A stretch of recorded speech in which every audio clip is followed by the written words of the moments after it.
Hola, hola, buenas tardes, bienvenidas y bienvenidos en nombre de la doctora Paulina Rivero Weber. Esperamos que se encuentren muy bien junto con sus familias y desde luego que agradecemos su asistencia el día de hoy, pues estamos de fiesta nuevamente. Hoy inauguramos el 9º ciclo de Cinedebate del Programa Universitario de Bioética. Y así como el resto de la universidad, el PUB no se detiene. Y la verdad es que nos da mucha alegría poder continuar de forma virtual con el Cinedebate que previamente se realizaba en las salas de cine de la UNAM, pero que ahora pues tenemos esta oportunidad de comunicarnos virtualmente, que de pronto tiene sus bemoles, sus problemas, pero podemos llegar a muchas más personas y podemos contar con su grata asistencia. Y bueno, recuerden que en estas sesiones pues trabajamos de una forma similar a como ocurre en un club de lecturas. Ustedes pueden ver previamente la película o documental a analizar y nos vamos a reunir vía Facebook para que de la mano de las expertas y de los expertos invitados podamos reflexionar pues estas diferentes temáticas de bioética. Y pues queremos desde luego aprovechar esta potencialidad docente del cine porque pues es un recurso tanto es audiovisual que pues nos permite este mensaje de pronto claro y más comprensible para todos. Y bueno, además es que está muy cercano a todas las generaciones y pues contribuye mucho al conocimiento de innovaciones tecnológicas que impactan en la vida, como es el caso del documental que vamos a analizar hoy. Y bueno, la verdad es que estoy muy contenta porque el día de hoy nos acompaña un muy apreciado colaborador del PUB, el doctor Miguel Zapata Clavería, quien pues va a abordar este tema de tanto interés, el tema del transhumanismo, con el documental Human Nature, sacado en la plataforma de Netflix en el año del 2019, que fue dirigido por Adam Bolt. Y pues la verdad es que estoy muy contenta de saludarlo, doctor Miguel Zapata. Le agradezco mucho su amable participación en la sesión del día de hoy. Gracias a ti, Elizabeth. Un placer, como siempre, colaborar con el PUB. Claro, claro. Y la verdad es que ya tiene un club de seguidores asiduos. Estamos muy contentos, pues porque me incluyo, yo también he sido su alumna a distancia y pues siempre es un placer escucharle, ¿no?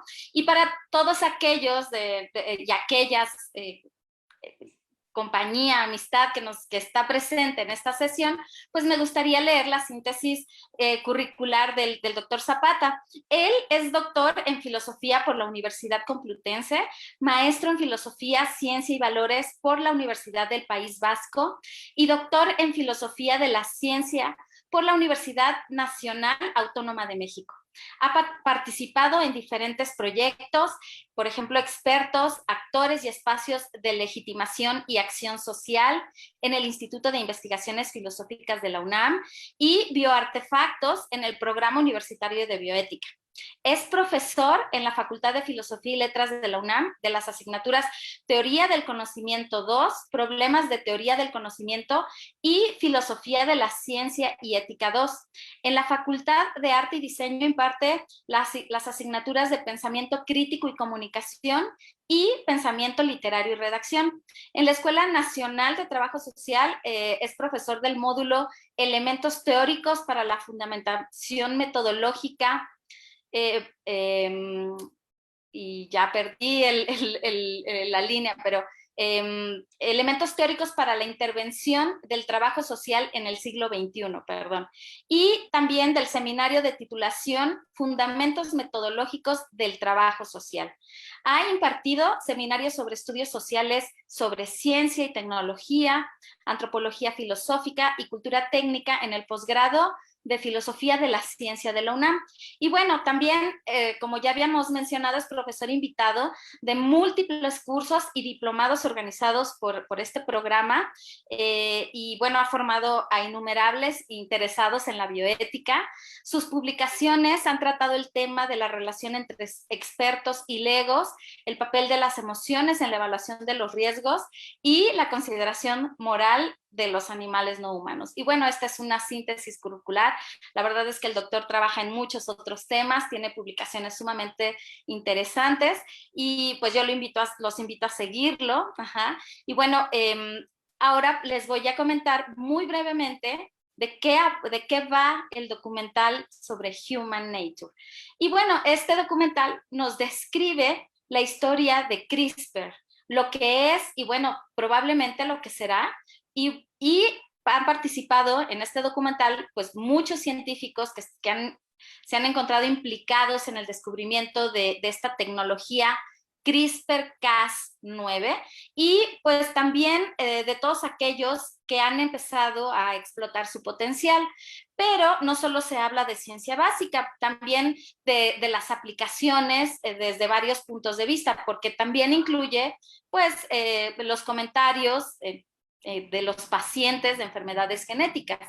Y esto nos permite que podamos reflexionar pues, ciertas cuestiones, ¿no? Por ejemplo, algunos de ustedes tal vez cuando hayan visto este documental ya se hayan preguntado, si yo tuviera un hijo enfermo y su enfermedad estuviese causada por una mutación, ¿usaría CRISPR de tal forma que lo pueda curar?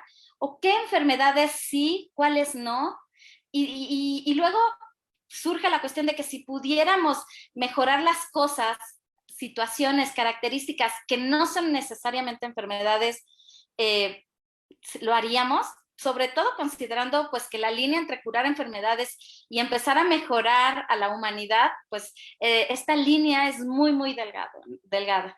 Y bueno, de verdad recordar que esta tecnología es una herramienta que se va a seguir utilizando, pero pues bajo cuáles circunstancias. Y yo me imagino que sobre estas cuestiones y algunas más, el doctor Miguel Zapata nos va a poder nos va a acompañar con su comentario.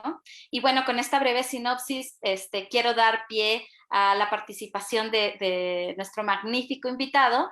Y entre tanto, quiero pedir a las amigas y a los amigos que nos acompañan, pues que vayan escribiendo sus comentarios y sus preguntas en el chat, sus saludos. Siempre nos encanta contar con su participación. Ahora sí, doctor Miguel, puede iniciar su participación y comentario. Gracias.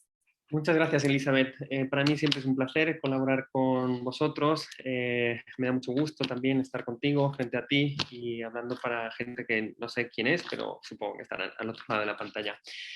Voy a dar por hecho que todo el mundo ha visto el documental o que al menos se va a aproximar a él. Entonces, digamos que voy a estructurar la charla, una charla que es necesariamente sintética, en 3 partes, quizás solo en 2. En la primera parte me voy a centrar en algunos de los argumentos al respecto del uso de esta herramienta de CRISPR-Cas9, que es el nombre de la proteína, en un sentido terapéutico. Vamos a ver que, digamos, es mucho más fácil de sostener el uso de esta técnica, pero también te puedes encontrar con algunas posibles objeciones. En segundo lugar, voy a tratar de dar algunos argumentos a favor y en contra del uso mejorativo de esta técnica. Antes tú hablabas, Elizabeth, de dónde poner el límite entre lo terapéutico y lo meliorativo. Digamos, vamos a dar por hecho ese límite, quizá lo vamos a problematizar un poco, pero vamos a dar algunos argumentos de peso que se han dado dentro de la literatura, bioética y entre la comunidad científica al respecto de la pertinencia de utilizarla para mejorar, entre comillas, a nuestra descendencia. Y por último, voy a hacer una reflexión al respecto de algo que dice una bioeticista en el documental sobre la tecnología, porque ella dice que, digamos, que la sociedad está dividida en biooptimistas y biopesimistas.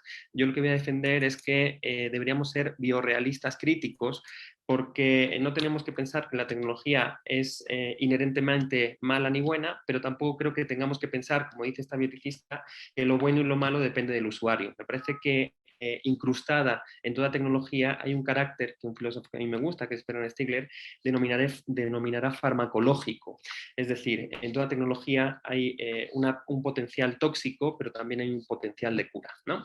Entonces, digamos que la sesión, esta mini sesión, la voy a dividir en estas 3 partes, ¿no?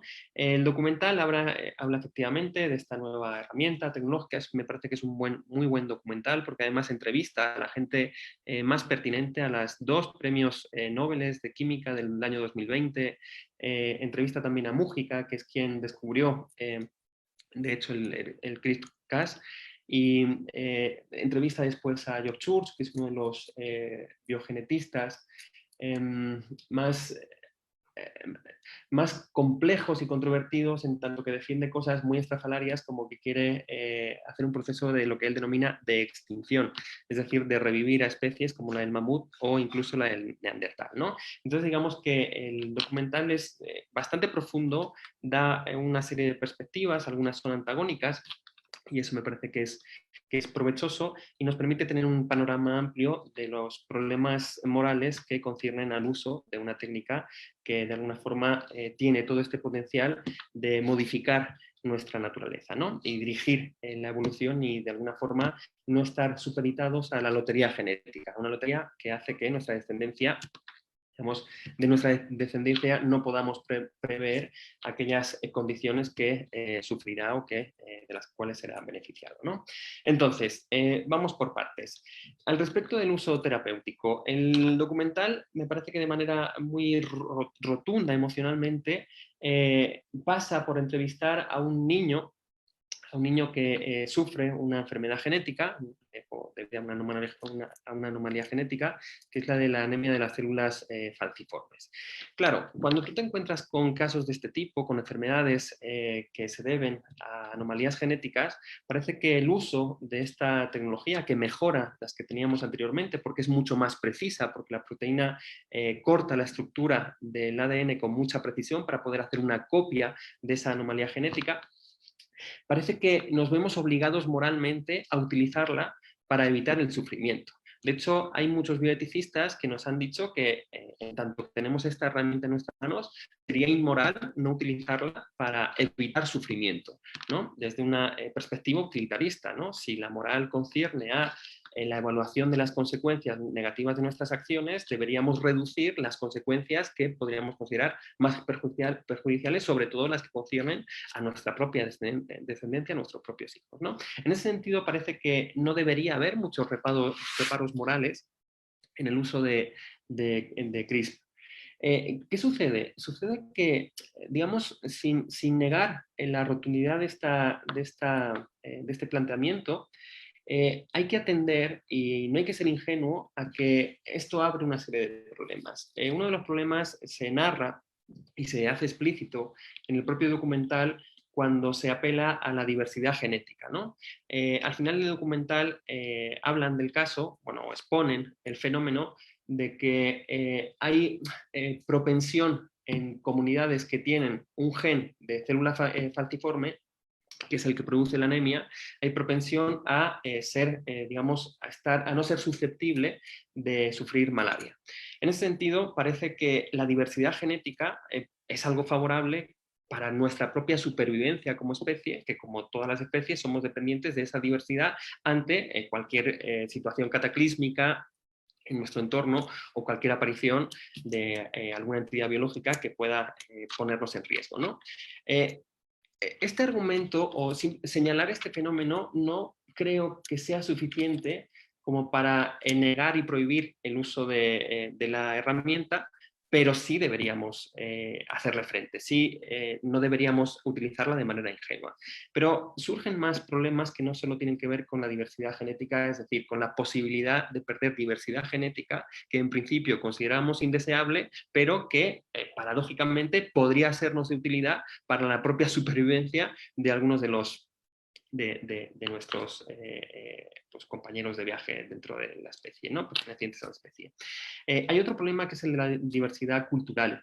¿En qué sentido? Hace unos años hubo una polémica entre comunidades de sordos, porque ellos decían que si entendiéramos que la sordera es un problema que debería ser tratado con estas terapias y con estas tecnologías, pues entonces el mundo podría en un futuro quedarse sin gente sorda. Esto en principio podría ser provechoso, podría ser beneficioso para aquella gente que no sufra de sordera, pero la propia comunidad sorda lo que argumentó es que entonces no solo se iba a perder diversidad genética, sino que se iba a perder una forma de habitar el mundo culturalmente enriquecida con un lenguaje que es propio, que es el lenguaje de los sordomudos, ¿no? Bueno, pues digamos que esto tampoco, a mi juicio, debería ser suficiente como para prohibir, negar el uso terapéutico de esta técnica, Pero vuelvo a decir lo mismo de antes, no deberíamos ser ingenuos y deberíamos saber que puede generar problemas y problemas de carácter político y social, porque nos las vemos con comunidades que expresan su legítimo interés en que se conserven sus propias características, ¿no?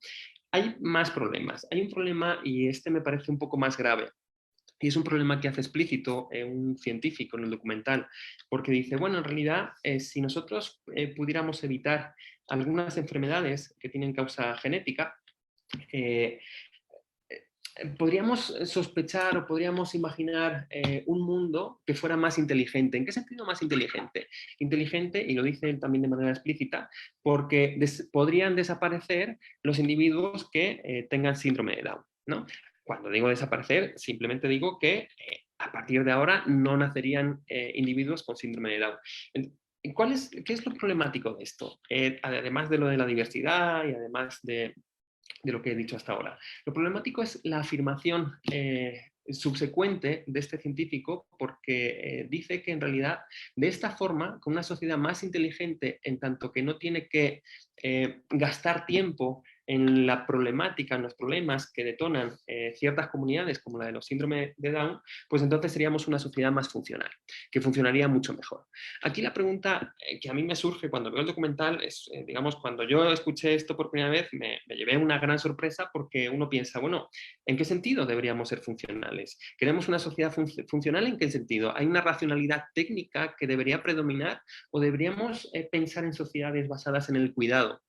O lo mejor que puede dar una sociedad de sí misma no es el cuidado ante quien es vulnerable, ¿no? Porque apelar a la funcionalidad es apelar al nihilismo, una funcionalidad que no tiene un fin, una funcionalidad que simplemente está pensando en ser más eficaz, pero más eficaz, es decir, encontrar los mejores medios posibles, pero dirigidos hacia dónde.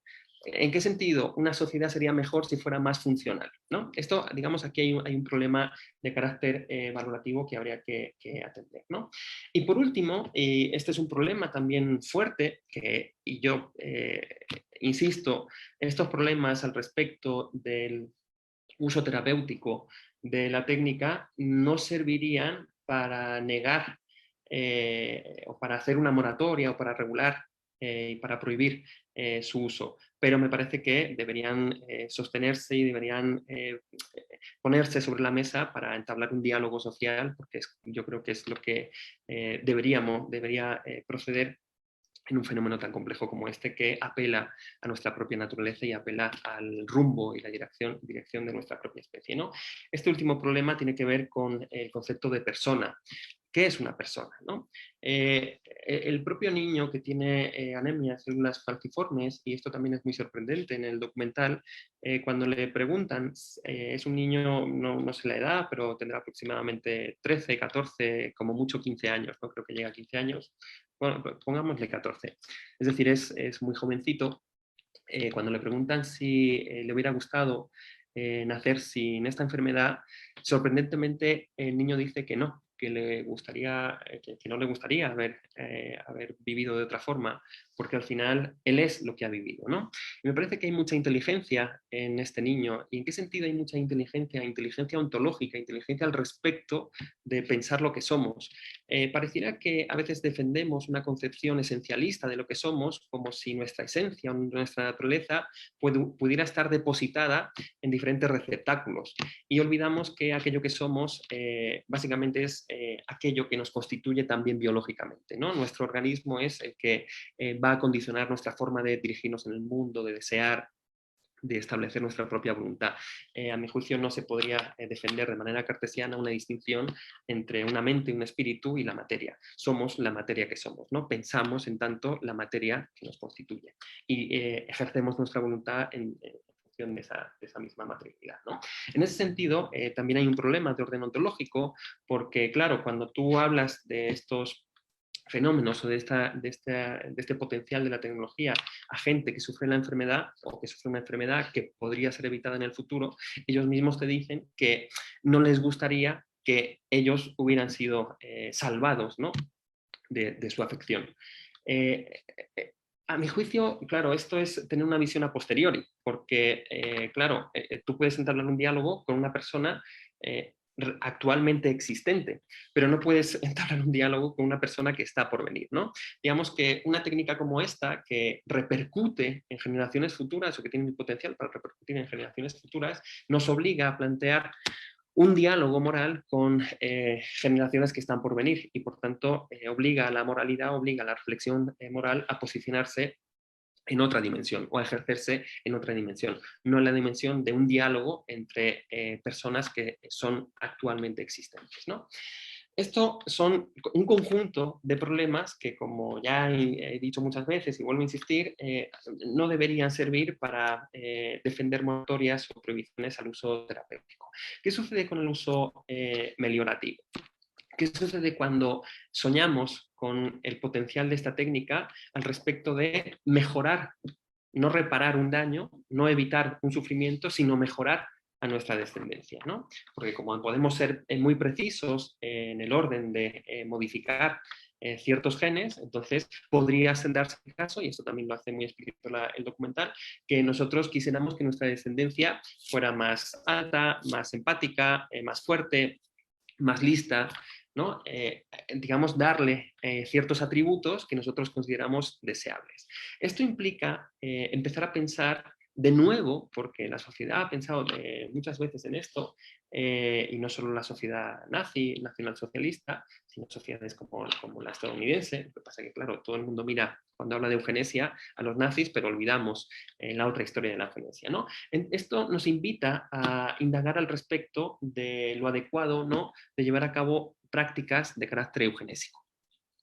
La eugenesia, en este sentido, habría que entenderla, y esto también lo hace muy explícito uno de los entrevistados, los científicos entrevistados, debería entenderse en términos liberales. Digamos que estamos ante la posibilidad de una eugenesia, de una mejora genética de la descendencia, que no es autoritaria, y que no es autoritaria como el régimen nazi. ¿Cuál es la diferencia entre una eugenesia liberal y una eugenesia autoritaria? Pues en la eugenesia autoritaria los caracteres deseables que queremos para nuestra descendencia son establecidos por el régimen que está en ese momento a cargo de una ciudad, de un estado, de un país. En cambio, una eugenesia liberal, como es la que se defendería con el uso de esta herramienta con propósitos mejorativos, sería una eugenesia que está basada en el deseo plural de todos los padres al respecto de las características de su descendencia, ¿no? Digamos, claro, estamos ante un proyecto eugenésico, pero también hay que ser refinado en el sentido de establecer una diferencia entre lo autoritario y lo liberal, ¿no?, de cada uno de los casos. Es decir, estamos ante la posibilidad de poner en nuestras manos la dirección de nuestra propia evolución, de tal forma que estamos en la disposición de diseñar a nuestros hijos, de formar, de constituir un supermercado genético, de hecho, porque nosotros vamos a decidir, bajo un orden del mercado, cómo queremos que sea nuestra descendencia, ¿no? Esto parece que es ciencia ficción, y de hecho pertenece al ámbito de la ciencia ficción. La ciencia ficción ha pensado en estos problemas desde hace mucho tiempo, pero por primera vez estamos muy cerca de dirigirnos a esos escenarios que solo soñábamos mediante los productos literarios y cinematográficos de la ciencia ficción. ¿Qué hacer con lo meliorativo y cómo diferenciarlo de lo terapéutico? Uno podría defender lo terapéutico y prohibir lo meliorativo, o uno debería defender también lo meliorativo, o es fácil establecer una frontera entre uno y otro. Yo creo que hay bioeticistas que defienden el biomejoramiento, estos proyectos de mejora de nuestra descendencia, que tienen razón al decirnos que es problemático trazar una línea. Hay casos que son ambiguos, ¿no? Por ejemplo, si una pareja va a tener un hijo que va a sufrir de enanismo, podría utilizar una técnica como la del CRISP para que pues, no se exprese esa condición. Pero ¿qué sucede si una pareja distinta va a tener una niña o un niño que no sufre enanismo, pero que es casi tan bajo como alguien que sufra enanismo, sin tener esa condición? ¿Por qué habría que negarle el derecho a la segunda pareja a utilizar una técnica cuando su descendencia podría sufrir, en términos psicológicos y sociales, todo lo que sufre una persona que tiene una estatura muy baja, ¿no? Al respecto de una sociedad que normalmente se ríe de aquellos que son diferentes, ¿no? O aquellos que considera que son inferiores en términos físicos intelectuales o intelectuales, ¿no?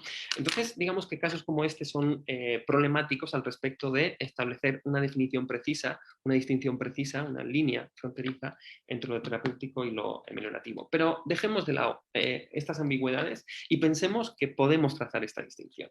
Bueno, si pudiéramos trazar esta distinción, ¿esto supondría un problema? Bueno, hay muchos bioeticistas y muchos filósofos que nos han dicho que sí, efectivamente esto puede dar lugar a problemas de carácter moral. Uno de los que con más fuerza desarrolló ciertos argumentos al respecto de estos problemas fue Habermas. Habermas es un filósofo político importante, ¿no? Que todavía sigue vivo, aunque ya es bastante viejo. Pero lo que nos planteaba Habermas en un diálogo que tuvo muy interesante con otro filósofo, con Sloterdijk, es que en realidad se iba a producir una... lo que iba a hacer el uso de este tipo de tecnologías, lo que podría decir, lo que podría hacer es socavar la autocomprensión de la propia especie. ¿En qué sentido se socavaría la autocomprensión de la propia especie? En el sentido de que nosotros, en tanto que fuéramos el producto diseñado por nuestros padres, podríamos pedir cuentas a aquellos diseñadores que nos han producido. Es decir, cuando uno nace, actualmente, normalmente no puede pedirle cuentas a nadie, no puede pedir cuentas a Dios, o sí lo puede hacer, pero sabiendo que no va a tener respuesta ninguna al respecto de su propia configuración. En cambio, con el uso de estas tecnologías, con esto que se ha llamado los bebés a la carta, el bebé cuando nace puede pedir cuentas al respecto de la configuración que se ha elegido para llevar a cabo sus propios planes de vida, ¿no? Unos planes de vida que responden a su padre, sino a sí mismo, al menos en función de la configuración. Digamos que aquí lo que se abre es un escenario tipo Blade Runner. No sé si se acuerdan de Blade Runner, cuando los replicantes, la película de los replicantes, básicamente se trata de que los replicantes están buscando a su creador para pedirles cuentas al respecto del tiempo de vida que les ha otorgado. Entonces le dicen, bueno, pero ¿por qué me has hecho con 5 años de vida y no me has dado la oportunidad de vivir como viven los humanos que no han sido producidos, ¿no? Entonces, digamos que según Habermas habría un problema de autocomprensión. Voy a aparcar este argumento, pero digamos que es un argumento potente, me parece que sí puede tener réplicas. No es un argumento a mi juicio definitivo, pero ha sido un argumento de peso en la literatura y en las controversias al respecto del uso de estas tecnologías. Otro argumento, otro problema del uso de estas técnicas, en concreto PISP, con carácter o con objetivos meliorativos, es qué entendemos por perfección y qué entiende cada cual por perfección, ¿no? Cuando estamos pensando en mejorar nuestra descendencia, ¿en qué sentido entendemos esa mejora? ¿Por qué una persona más alta es mejor que una persona más baja? ¿Por qué una persona delgada es mejor que una persona gorda? ¿Por qué una persona más inteligente es mejor que una persona menos inteligente? ¿Por qué? Y claro, los biologicistas que defienden estos proyectos de mejora te dicen, bueno, si es que en realidad ya estamos llevando a cabo un proyecto eugenésico. ¿En qué sentido? Un proyecto de mejoramiento. ¿En qué sentido? En que cuando llevamos a nuestros niños al colegio y a hacer actividades cotidianas en su día a día, pues normalmente lo que queremos es que el niño pues crezca bien, sea más inteligente. No llevamos a nuestros hijos para que sean más tontos, los llevamos para que sean más listos y los llevamos para que conozcan más cosas, y cuando los llevamos a karate, pues queremos que se pongan más fuertes, no menos fuertes, ¿no? Entonces, digamos que aquí ciertos bioeticistas, si queremos llamarlos biooptimistas o bioprogresistas, me gusta más este concepto, me parece que tienen un argumento de peso. En realidad ya hacemos este proyecto, estamos imbuidos en un proyecto de mejora con nuestra descendencia. ¿Por qué no hacerlo con una tecnología que de alguna forma lo precipita y lo encarrila de una manera mucho más rápida, ¿no?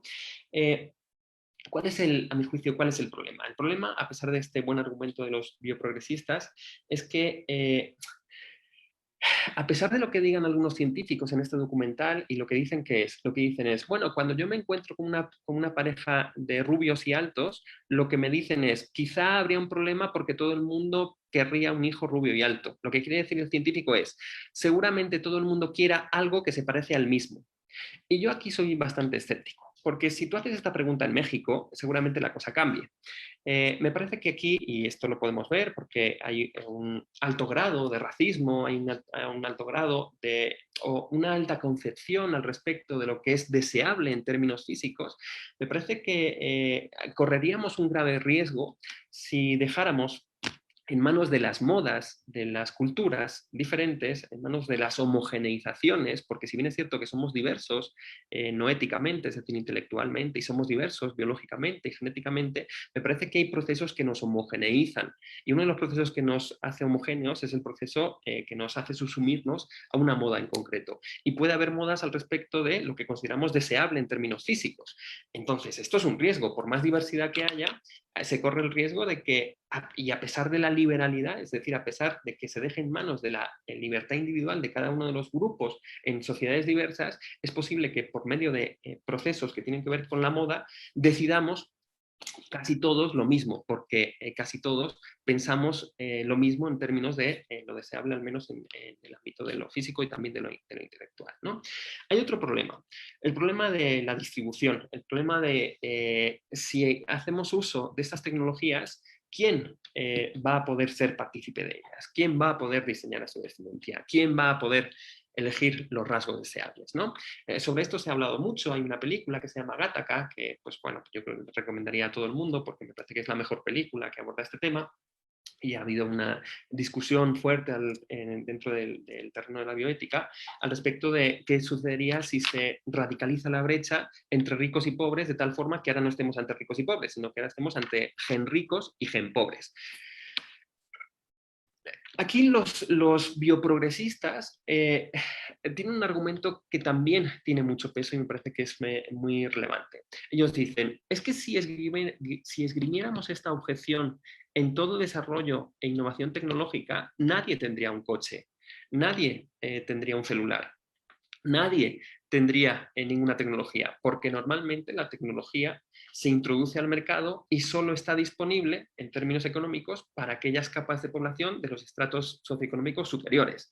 Y con el paso del tiempo se va abaratando el producto y se va ganando en alcance y cada uno de los sujetos de esa población determinada se va haciendo con la tecnología.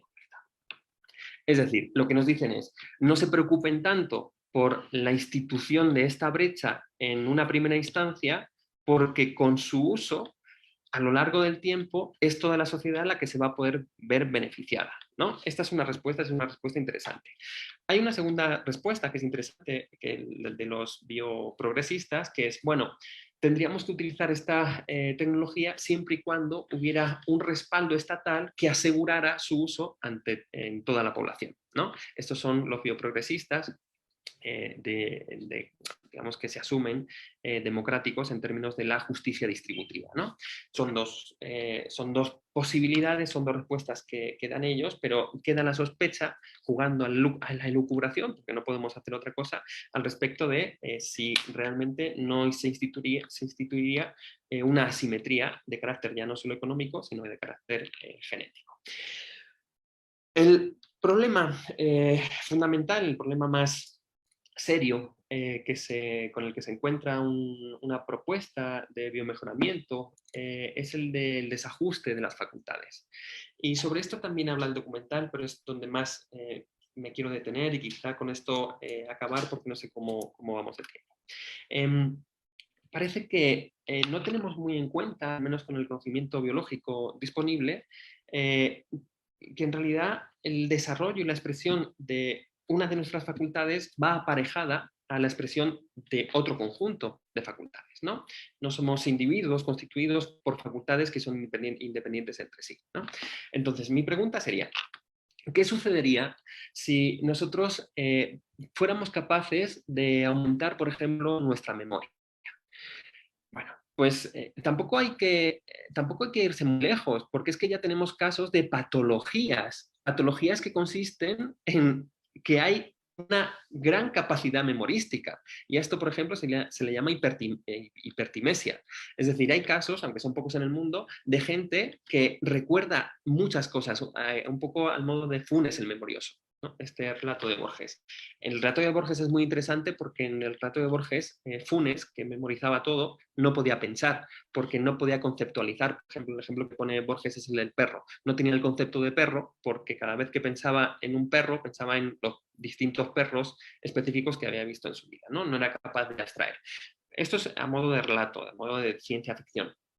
Pero a modo de la realidad, a modo de la observación de estos casos de gente con hipertimesia, pues nos encontramos con que hay casos entre ellos de gente que tiene dificultades para llevar a cabo una vida saludable en el ámbito social, ¿no?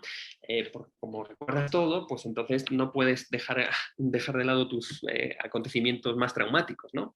Entonces, uno piensa, cuando adulteramos intencionalmente una de nuestras facultades, de manera optimista, porque pensamos que ese aumento va a rendir beneficios a nuestra vida y a nuestro deambular por la vida, quizá lo que se esté produciendo es un desajuste de facultades. Los ejemplos que pone un desajuste de nuestra propia constitución como individuo pleno, que está formado por distintas facultades integradas las unas con las otras. El ejemplo que pone uno de los científicos es el de además es un ejemplo muy interesante, es el de una persona que nació sin dolor, ¿no? Esta persona que nació sin dolor y la causa de que naciera sin dolor es porque, digamos, tenía una anomalía genética, es que murió al cabo de los 13 años, es decir, murió con 14 años, porque como pues no tienes miedo al dolor y nada te duele, pues entonces te avientas a hacer cosas excesivamente arriesgadas. Entonces se pone en riesgo tu propia supervivencia. La pregunta es, si nos entendemos como individuos biológicos provenientes de un largo proceso evolutivo y como individuos biológicos que han conseguido mantener un equilibrio de sus facultades, ¿qué nos hace pensar que un desajuste tan radical en algunas de ellas no va a socavar nuestra propia supervivencia, no va a acarrear un riesgo al respecto de nuestra habitabilidad, de las condiciones de la habitabilidad en el mundo, ¿no? Parece que este es uno de los riesgos mucho más potentes que tiene esta técnica, que es la del CRISPR, y que se hace muy explícito en el documental y que me parece que es la más, a mi juicio, el más fuerte de todas las objeciones. Y ya para acabar, porque estoy viendo la hora, ahí me quedan minutitos, ¿verdad? Eh, me voy a saltar el tema de la extinción de especies y de extinción que propone Schwartz. Me voy a saltar el tema de cómo estas tecnologías o esta tecnología en concreto nos puede ayudar en términos ambientales. Eso me lo voy a saltar y si quiere alguien preguntar, pues lo platicamos. Me voy a ir simplemente a hacer una pequeña reflexión de cierre al respecto de esto que dice la bioeticista del documental sobre eh, sobre que la tecnología, que no hay ninguna tecnología buena ni mala por sí misma, que todo lo bueno y lo malo es dependiente del usuario, ¿no? A mí me parece que ella se equivoca, y se equivoca no solo en esto, sino que se equivoca al establecer una distinción entre biooptimistas y biopesimistas. Como decía al principio, yo creo que deberíamos ser biorealistas críticos. ¿Y por qué deberíamos ser biorealistas críticos? Deberíamos ser biorealistas críticos al respecto del uso y del potencial de estas tecnologías, porque efectivamente deberíamos evitar ser esencialistas al respecto de nuestra propia naturaleza. Somos seres abiertos y digamos que nuestra propia constitución es debida al uso de la técnica. Es decir, no hay humano sin desarrollo técnico. Sin técnica no habría humano. Pero lo humano no se agota en un momento determinado, sino que lo humano está abierto y sigue en ese proceso de evolución que de alguna forma le hace coindividuarse, es decir, le hace prolongarse de la mano de los artefactos que él mismo fabrica. En ese sentido, nuestros artefactos nos dan la oportunidad de seguir prolongándonos hacia lo que nosotros queramos, ¿no? En ese sentido, no habría que ser esencialista. Me parece que en la biología y la filosofía de la tecnología existen cosas bastante pertinentes para rehuir de estas perspectivas más conservadoras al respecto de lo que nosotros somos, ¿no? Nosotros no somos algo en concreto, sino que somos un constante quehacernos a nosotros mismos con el uso de nuestras técnicas.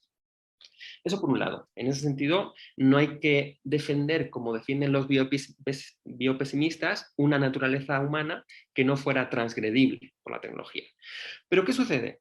Sucede que frente a los biooptimistas uno tendría que ser realista porque Lo malo y lo bueno de una técnica no depende del usuario, sino depende de la configuración de la naturaleza misma de la tecnología. Como les decía al principio, hay un concepto que a mí me gusta, que es el de Bernard Stiegler, que es el concepto de fármacon. Toda tecnología es farmacológica, y toda tecnología es farmacológica porque expresa un potencial de cura, un potencial de reparación, un potencial para prolongar nuestra propia existencia de manera saludable, pero también existe en ella el potencial de lo tóxico. De lo tóxico es de aquello que nos desindividúa, aquello que no nos permite prolongarnos, ¿no? Entonces, a mi juicio, ante las dicotomías que además en sociedades como esta están muy al día, los antagonismos al respecto del rechazo total, al respecto de la defensa total, me parece que habría que tomarnos muy en serio la tecnología, muy en serio estas tecnologías concretas, esta tecnología concreta como la de CRISPR-Cas9, y pensarla en los términos farmacológicos que propone alguien como Stiglitz. Pensarla en términos del potencial que nos da para prolongar nuestra propia existencia y dejar de pensarnos en un devenir hacia una cosa que no controlamos y explorar la posibilidad de advenir. ¿Y qué significa advenir frente a devenir? Advenir frente a devenir significa que le damos direccionalidad. Ese prefijo ad le da direccionalidad al movimiento. Nosotros no somos el producto de algo solo aleatorio, sino que somos sujetos conscientes de nuestro propio proceso evolutivo, del potencial de nuestras técnicas y por tanto podemos dar dirección a nuestra evolución. Y esto no es necesariamente malo, pero sabiendo que esta direccionalidad puede generar ciertos riesgos incluso para el desarrollo mismo de la humanidad, ¿no? Que es digamos, aquí habría que introducir el tema del transhumanismo, con el que no me voy a meter en absoluto, pero que, digamos, la radicalización de estos procesos de biomejoramiento pueden incluso disolver el carácter de lo humano, ¿no? Entonces habría que tener mucho cuidado al respecto del potencial, al respecto del carácter tóxico o del carácter desindividuante de estas tecnologías. Y yo creo que ya acabo porque me parece que no tengo mucho más tiempo, ¿no? Sí, la verdad es que es un deleite escucharte, doctor. La verdad, siempre nos encantan todas estas propuestas y dilemas que vas incorporando y cómo vas desarrollando pues toda la temática. Así surgen ideas y sí, y no, y cómo, y qué interesante. Y bueno, yo no sé si yo soy parte de las biopesimistas, pero siempre a mí me gusta apelar al principio precautorio, pues en el sentido de ten cuidado, porque sí definitivamente hay cosas que tú puedes estar planeando que pueden tener un resultado terrible, ¿no? Y pues o esta desindividuación que tú dices o esta pérdida de la biodiversidad. Y bueno, muchísimos comentarios, qué gusto. El doctor, saludamos desde luego al doctor Jafet Quintero, nos da mucho gusto que esté aquí. Él dice, también este tipo de técnicas, se refiere, que mejorar la humanidad también es un argumento falso, porque en realidad se mejora a una parte de la humanidad. Y bueno, hay otros comentarios, creo que es Ana Pao Segura, que también dice, bueno, pero ¿quiénes lo van a poder pagar? Que justo son temas que tú tocaste muy claramente. Alfonso González Sí, Lozano. cómo y qué interesante. Y bueno, yo no sé si yo soy parte de las Que está atravesando siempre el Facebook. Bueno, Alfonso González Lozano dice que aquí en México, ¿cómo estamos en ese proceso del manejo genético para curar enfermedades? Si realmente habrá leyes que impidan este avance tecnológico, podría ser, y si tú consideras o sabes si la Conbioética ya está al tanto de estas investigaciones y qué opinan en este sentido. Y un último comentario que me gustaría leerte es el de Ana Jansin Mendoza, que te manda muchos saludos. Y ya perdí el comentario, qué pena. Sí, yo estaba también en Facebook, perdón, creo que se ha replicado el sonido, en un momento no me he dado cuenta. Y sí, es difícil seguir porque hay muchas. Sí, hay muchas. Ana Jansen dice, un saludo afectuoso.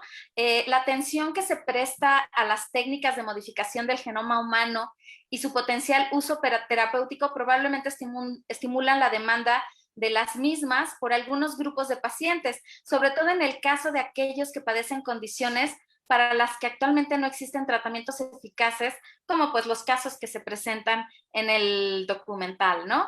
Y creo que ella dice que el problema para analizar en materia jurídica es la relación con el mal uso de la edición genética con fines de modificación genética que sea sin fines terapéuticos, sino la posibilidad de ser utilizada para el mejoramiento genético, pues no terapéutico, como tú bien mencionabas, ¿no? Esa línea delgada entre la eugenesia y clarificabas perfectamente ese tipo de eugenesia. Y qué padrísimo que hayas puesto estos ejemplos que también son del cine, ¿no? De Gattaca, y bueno, que el mismo documental menciona Un Mundo Feliz, ¿no? Gattaca, o incluso cuando se involucra el caso de los animales, ¿no? En el caso de Jurassic World, Jurassic Park, que también es una película que a mí me encanta, un libro que me encanta. Pero a ver, no sé, doy paso a tu comentario. Gracias, doctor. Pues no, a ver, pues yo en realidad lo que siempre hago es lanzar muchas ideas porque no tengo impresiones como de clausura, ¿no? Claro, claro, esto es un tema muy nuevo, ¿no? Y Ajá. Y tener aunque, la bola mágica, pues no la tenemos. y sobre la bola mágica, quiero decir algo al respecto. Normalmente la filosofía, yo vengo del ámbito de la filosofía y después voy a contestar a algunas de las cosas. Yo vengo del ámbito de la filosofía y la filosofía normalmente se ha pensado en términos hegelianos, en términos de la lechuza de Minerva, ¿no? En términos de la lechuza que solo levanta el vuelo al atardecer. Es decir, la lechuza opera cuando los acontecimientos ya han ocurrido, ¿no? La filosofía observa el mundo cuando éste ya ha acontecido, tratando de darle explicación. ¿Qué sucede con este tipo de problemas? ¿Qué sucede con la bioética? La bioética ahora mismo se las ve con el reto de tener que hacer exploraciones a futuro, tener que no esperar a que los hechos ya hayan acontecido, sino tratar de adelantarse a alguno de los hechos. Esto es un peligro porque uno puede desbarrar, no sé si en México se entiende esta palabra, pero uno puede equivocarse mucho al respecto de lo que va a acontecer. A mi juicio, lo que deberíamos hacer es encontrar las inclinaciones y las tendencias. Y me parece que este documental es perfecto para eso, para ver cuáles son las tendencias, para ver cuál es la propia concepción del científico al respecto de su propio trabajo y la propia concepción de la ciencia al respecto del potencial de sus propias herramientas. Es decir, aquí sí, efectivamente, estamos entrando en el terreno de la ciencia ficción, pero es una ciencia ficción que está originada por ciertas tendencias que ya observamos en la realidad, ¿no? Esto al respecto de esa bola de cristal, ¿no? O sea, lo que estoy defendiendo es que no es necesariamente malo que la bioética esté mirando hacia el futuro. Es más, Claro, que anticipe y que plantee posibles soluciones a estos dilemas que se nos plantean día a día. Sí, muchas gracias. Qué linda respuesta.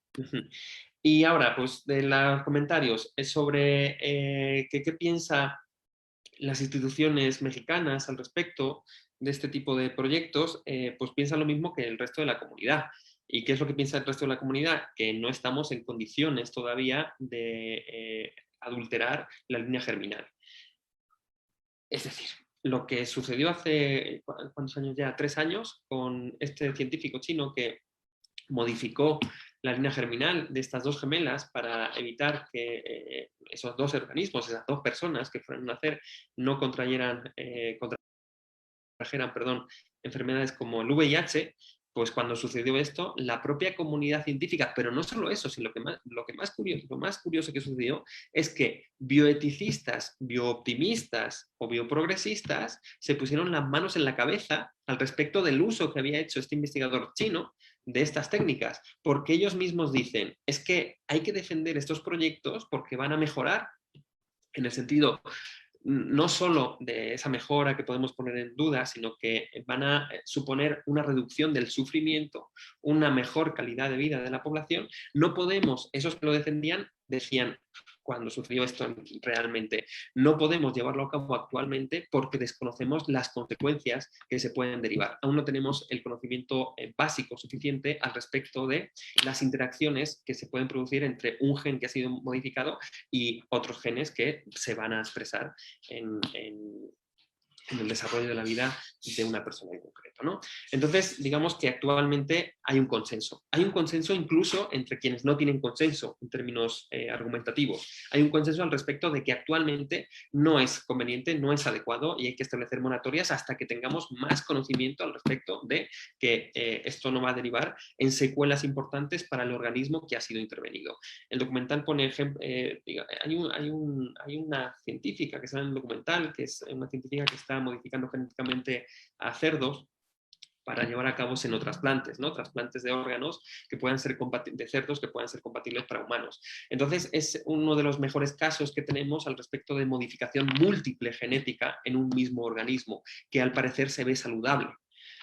Pero hay que dejar tiempo, digamos que no podemos precipitarnos y la comunidad, no solo la comunidad bioeticista, sino la comunidad científica tiene consenso al respecto de que no estamos actualmente en condiciones. La diferencia es que unos piensan que cuando estemos en condiciones no hay que hacerlo y otros piensan que cuando estemos en condiciones habrá que hacerlo porque nos habremos asegurado digamos, la buena marcha, el buen desarrollo orgánico de ese individuo intervenido, ¿no? Sobre Jafet, un saludo. Pues sí, efectivamente, tienes razón. No es que se vaya a mejorar la humanidad como un todo, se va a mejorar el conjunto. El problema de decirlo de esa manera, yo creo que es que si se mejora un conjunto de la humanidad, se mejora la humanidad como un todo, porque al menos se mejora uno de sus conjuntos. Otra cosa sería que hubiera una asimetría, que la mejora, el beneficio de esta modificación para el conjunto de la sociedad fuera en detrimento, fuera en perjuicio de la otra parte, ¿no? Y sobre esto no sabemos nada. A mí hay una novela que me gusta muchísimo al respecto, que bueno, es una novela que ya tiene un montón de años y que apareció mucho antes de esta técnica, ¿no? De que tuviéramos a disposición esta técnica que es súper nueva, que es la de Mendigos en España. Mendigos en España plantea un escenario que es súper interesante, porque plantea un escenario donde podemos llevar a cabo estas modificaciones genéticas, que de hecho se llevan a cabo, y lo que se hace es que la población intervenida no tiene necesidad de dormir, ¿no? Son los insomnes. Se les denomina los insomnes, que de hecho es muy peculiar porque hay un científico, no sé si te acuerdas, hay un científico en el documental que dice, bueno, ojalá yo pudiera dormir 4 horas. Entonces a mí me dan ganas de decirle al científico, léete la novela, por favor. Y recientemente hay una serie en Netflix, pero que es muy clara cuando dice, es que se vuelven locos de inmediato, ¿no? Bueno, pues esta novela es bien interesante, no porque se lo vuelven locos, son muy eficientes, es decir, sí se expresa ese deseo del científico que dice, bueno, ojalá pudiera solo dormir 4 horas porque tendría mucho más tiempo de vida para estudiar, para trabajar, para desarrollarme, para dedicarlo al ocio, al cuidado de mi familia. Pero en este caso concreto, en el caso de la novela, es interesante porque en realidad los que son excluidos de la sociedad son los intervenidos meliorativamente. Es decir, hay una serie de cuestionamientos al respecto de la pertinencia de que haya gente que es mejor que la otra. Y esto se puede dar también. Es decir, como estamos ante un escenario de bola de cristal, ¿quién nos dice que estos antagonismos o que estas asimetrías no vayan a ir socialmente en perjuicio del que ha sido mejorado genéticamente? Porque normalmente lo pensamos al revés. Pensamos, bueno, normalmente el que ha sido mejorado genéticamente pues va a tener los beneficios, como es lo que sucede en Gattaca. Pero ¿qué sucedería, como en la novela de Mendigos de España, si en realidad los intervenidos, supuestamente que van a vivir mejor su vida, que están en mejores condiciones, son los que sufren la exclusión por el mero hecho de haber sido intervenidos, ¿no?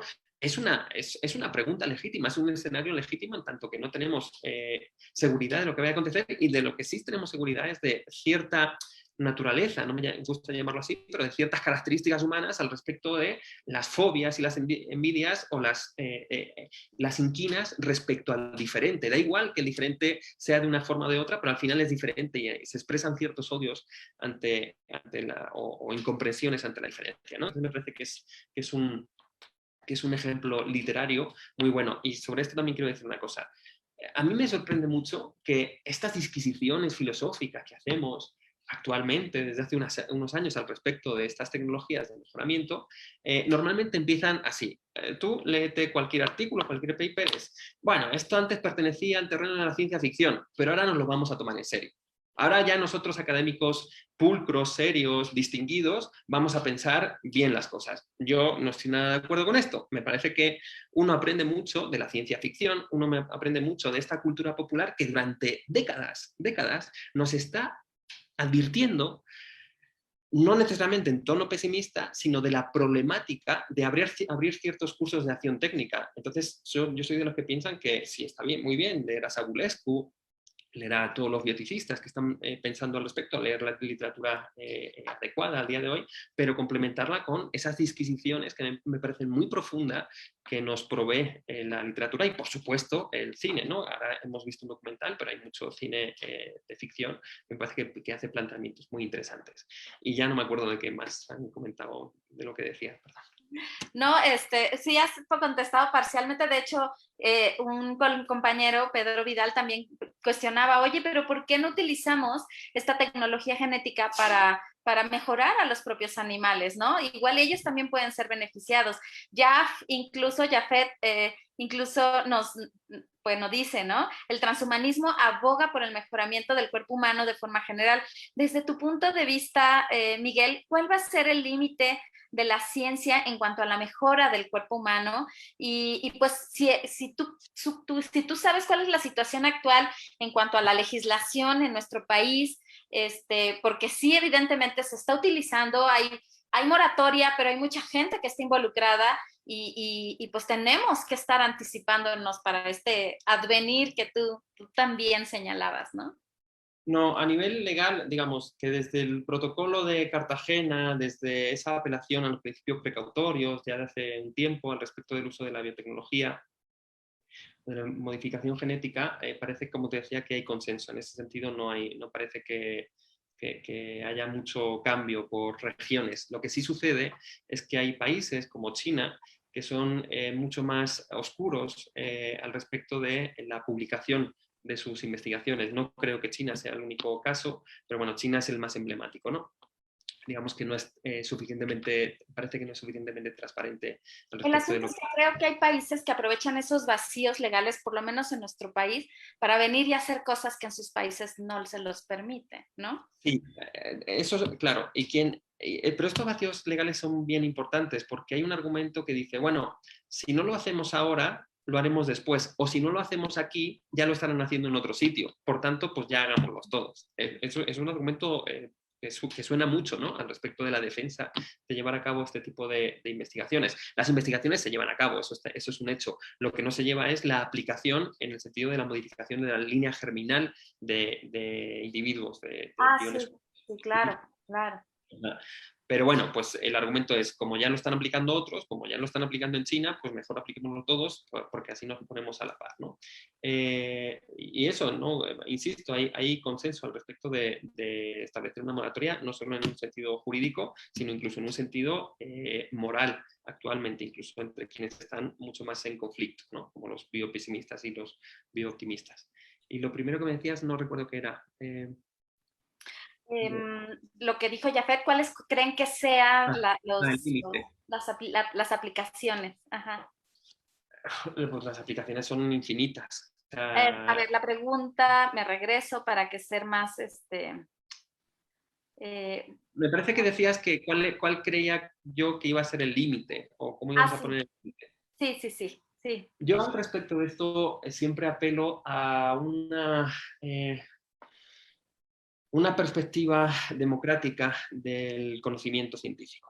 Me parece que frente a las perspectivas más radicalmente centralistas que quieren dirigir la ciencia y quieren establecer una guía de acción para que todos los científicos se sometan a ella, y frente a la otra posición antagónica, que es la de que hay que dejar a la ciencia que opere por sí misma y de manera autónoma, yo me pongo en una posición que no es intermedia, sino que es distinta, que es la de la democratización de la ciencia, porque me parece que este tipo de procesos que nos conciernen a todos, este tipo de proyectos y potenciales que nos conciernen a todos, deberían ser susceptibles de un profundo diálogo de la sociedad, ¿no? En ese sentido me parece que la bioética está haciendo un trabajo de gran envergadura para profundizar en la autocomprensión de lo que somos y de lo que podemos ser. Y me parece que abrir estos canales, abrir estos espacios, permite la toma de posición, una toma de posición fundamentada que de alguna forma abre, abre al diálogo y abre, digamos, a la ciencia, a la perspectiva de la población. Me parece que, ¿cuál es el límite? El límite lo deberíamos imponer nosotros. Lo que parece que no es un buen límite es aceptar los límites que nos da el mercado. Parece que dejar en manos solo del mercado, de la lógica mercantil, el desarrollo de la tecnología, cuando somos una especie constitutivamente técnica, puede ser algo que sea perverso para nuestro propio desarrollo, porque al final nos sometemos a ciertas configuraciones técnicas, a ciertos órdenes y dominios técnicos que están imbuidos por una lógica de mercado que a veces no satisface necesidades reales. En este caso concreto, en el caso de las enfermedades, la anemia, como el caso de la anemia de células falciformes, parece que hay una necesidad de respuesta real de población que sufre estas afecciones, ¿no? O que sus hijos sufren estas afecciones. Pero cuando entramos al terreno del supermercado genético, al terreno de lo meliorativo, ahí podemos correr el riesgo de estar supeditados a una lógica mercantilista y no a una lógica de respuesta a necesidades que se expresan de manera legítima por personas que se sienten vulnerables, ¿no? Y quieren reparar o que quieren evitar esa condición de vulnerabilidad. Entonces, ante la posibilidad del supermercado genético, ante la posibilidad de una eugenesia liberal, tendríamos que tener mucho cuidado de hacer una relación estrecha y de necesidad entre desarrollo técnico, entre innovación técnica y lógica de mercado capitalista. O sea, aquí no podemos entrar en este juego porque nos jugamos mucho, ¿no? Porque hay mucho en juego al respecto de nuestro propio futuro biológico. ¿Cuál es el límite? El límite es el que nosotros queremos darle. Yo en ese sentido no soy muy optimista, pero me parece que tenemos todavía la oportunidad de no frenar el rumbo de la investigación, porque yo no pienso que haya que frenar nada, sino tratar de ser reflexivos ante él. Tratar de no caer en este principio al cual se apela mucho, del de si se puede hacer, hay que hacerlo, ¿no? Este imperativo tecnológico. No siempre lo que se puede hacer hay que hacerlo, sino que nosotros tenemos que imponer cierta voluntad o que imponer nuestra voluntad al desarrollo tecnológico. Y el desarrollo tecnológico no va por una vía de un tren, no va por un carril determinado, sino que el desarrollo tecnológico puede ser múltiple. Podemos explorar diferentes formas de utilizar estas técnicas o darle sentido a esas técnicas de modificación genética de nuestra descendencia que no pasen por ciertas cuestiones o aspectos valorativos como los que he tratado de decir en esta pequeña conversación, ¿no? que refieren a ese sentido de lo mejor, que es lo mejor, ese sentido de la funcionalidad que me parece absolutamente aberrante. ¿Para qué queremos sociedades funcionales si esas sociedades no sirven para procurar el cuidado de quien es vulnerable, ¿no? ¿Por qué evitar pensarnos como sociedades que mejorarían moralmente, no en términos de someterse a ciertos cambios de orden genético, sino de someterse a procesos de vinculación comunitaria basadas en el cuidado, ¿no? Entonces, creo que es compatible todo, creo que es compatible el desarrollo y la innovación tecnológica con otra concepción de nuestra propia vida que tiene que insertarse en ese desarrollo. Magnífico como comentario, doctor. Y bueno, yo espero que esto le haya servido. Y bueno, todas las personas que han comentado, muchas de las preguntas que nuestros amigos y amigas han expresado, tú ya las contestaste durante tu comentario. Pero bueno, por ejemplo, quiero saludar a Raúl Rodríguez, que dice que se encuentra elaborando su tesis doctoral sobre las implicaciones del método CRISPR-Cas en relación con los derechos humanos y la teoría de justicia de John Rawls, pues por esto mismo que tú mencionas, ¿no? Que es muy importante democratizar la ciencia y pues ver cuáles son los alcances, cómo se va a distribuir estos beneficios y este conocimiento, ¿no? Entonces, pues me da gusto que él esté desarrollando estos temas de imbricación del derecho humano, la igualdad a la igualdad con la educación genética, con fines transhumanistas y pues con el uso de la eugenesia liberal. Yo te agradezco muchísimo, Miguel, de verdad, ha sido muy, muy placentero escucharte nuevamente. Desde luego agradecemos tus siempre amables contribuciones con este programa. También agradezco a las y los participantes con sus comentarios y nos da gusto, ¿no? Que esta elección de documentales pues les haya gustado y que pues nos sigan acompañando. De hecho, los quiero invitar a la siguiente sesión, donde vamos a seguir con temas de transhumanismo, ahora conectando la bioética con la literatura, y es que vamos a analizar la película de Frankenstein de Mary Shelley, y la doctora Fabiola Villela Cortés de la ENES Mérida pues nos va a apoyar con su comentario. Entonces, para todos los que se hayan quedado picados con estos temas, pues la doctora Fabiola, que también pues es colega, querida amiga, que también ha trabajado con el doctor Miguel, entiendo, ¿no? Tienen charlas interesantes. Y pues esta película ustedes la van a poder ver en Netflix. Y desde luego los continuamos invitando a todas las actividades que realiza el Programa Universitario de Bioética, a revisar la columna del PUB en Animal Político. Y bueno, no me queda más que reiterarles mi agradecimiento y sumar las gracias pues a mis compañeros y compañeras que me han apoyado en la logística para que estas sesiones puedan ser posibles. Paco, David, Andy, Liz, muchas gracias por todo. Y bueno, esperamos que tengan excelente resto de semana y nos vemos dentro de 15 días. Muchísimas gracias, Miguel. Gracias. Gracias. Chao.